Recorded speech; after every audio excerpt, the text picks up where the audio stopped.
మహబూబ్ నగర్ జిల్లా బూత్పూర్లో యూరియా కోసం రైతులు రోడ్డెక్కారు. నాగర్ కర్నూల్ మహబూబ్ నగర్ రోడ్డుపై బైఠాయించారు. దీంతో భారీగా ట్రాఫిక్ జామ్ అయింది. రోజుల తరబడి తిరుగుతున్నా యూరియా ఇవ్వడం లేదని రైతులు ఆగ్రహం వ్యక్తం చేశారు. వేలాది రూపాయలు పెట్టుబడి పెట్టివేసిన పంటలు ఎందుకు పనికి రాకుండా పోయే పరిస్థితి వచ్చిందని ఆవేదన వ్యక్తం చేశారు. రేవంత్ ప్రభుత్వం కనీసం యూరియా కూడా సరఫరా చేయలేకపోతుందని మహిళా రైతులు దుమ్మెత్తిపోశారు.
రైట్, ఇదే అంశానికి సంబంధించి మరింత సమాచారం మా ప్రతినిధి నరేష్ అందిస్తారు. నరేష్, చెప్పండి.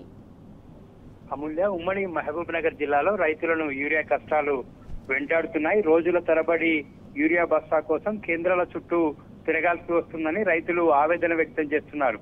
ఇవాళ కూడా మహబూబ్ నగర్ జిల్లా బూత్పూర్ మండల కేంద్రంలో యూరియా కోసం వచ్చినటువంటి రైతులకు అక్కడ యూరియా స్టాక్ లేదని చెప్పడంతో రైతులంతా కూడా బూత్పూర్ మండల కేంద్రంలో రోడ్డుపై బైఠాయించారు. నాగర్ కర్నూల్ మహబూబ్ నగర్ రోడ్డుపై బైఠాయించడంతో భారీగా ట్రాఫిక్ జామ్ అయింది. ఇరువైపులా కిలోమీటర్ల మేర వాహనాలు నిలిచిపోయాయి. యూరియా ఇచ్చే వరకు కూడా ఇక్కడి నుంచి కదిలేదు లేదంటూ రైతులు పోలీసులకు తేల్చి చెప్పారు. దాదాపుగా 4 గంటల పాటు రోడ్డు మీద తిండి తిప్పలు మానేసి రాస్తారోకో చేశారు రైతులు.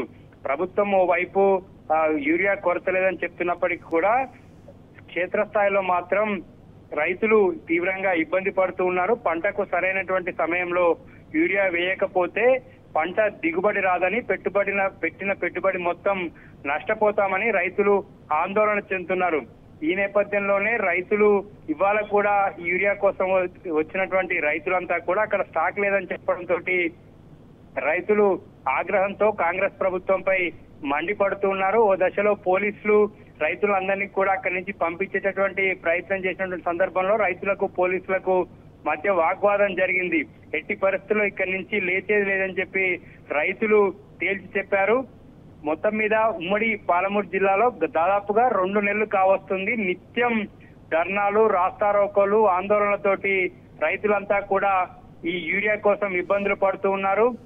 పంటకు సరైనటువంటి సమయంలో వేయకపోవడం వల్ల కొన్ని చోట్ల ఇప్పటికే పంట కూడా నష్టపోతుందని, పంట కూడా ఎదగడం లేదని రైతులు ఆవేదన వ్యక్తం చేస్తూ ఉన్నారు. అయినప్పటికీ కూడా ప్రభుత్వంలో ఎటువంటి చలనం లేదు. రైతులు రోడ్ల మీద గంటల తరబడి ఉంటున్నా, క్యూ లైన్ లో తిండి తిప్పలు మానేసి క్యూ లైన్ లో ఉంటున్నప్పటికీ కూడా గెలిపించినటువంటి ప్రజాప్రతినిధులు కానీ, జిల్లాకు సంబంధించినటువంటి మంత్రులు కానీ అటువైపు కన్నెత్తి చూడడం లేదు. రైతుల కష్టాల మీద కానీ, రైతులకు యూరియా దొరకడం లేదనే దాని మీద కానీ ఇప్పటి వరకు ఎటువంటి స్పందన లేదు. అటువైపు రైతులకు యూరియా సప్లై విషయంలో అధికారులకు సూచనలు చేయడం కానీ, ఈ రకమైనటువంటి సమీక్షలు కానీ ఏవి కూడా ఇటు ప్రజాప్రతినిధులు ఎవరు చేయడం లేదు. రైతుల గోడును పట్టించుకునే వారే లేరు.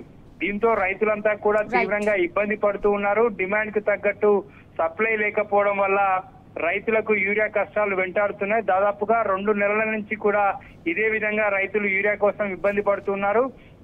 దాదాపుగా ఈ నెల చివరి వరకు కనుక ఇదే రకమైనటువంటి పరిస్థితి ఉంటే వేలాది ఎకరాల్లో పంట నష్టపోయేటటువంటి అవకాశం ఉన్నట్లుగా కూడా తెలుస్తుంది. Amulya, right, thanks for the updates Naresh.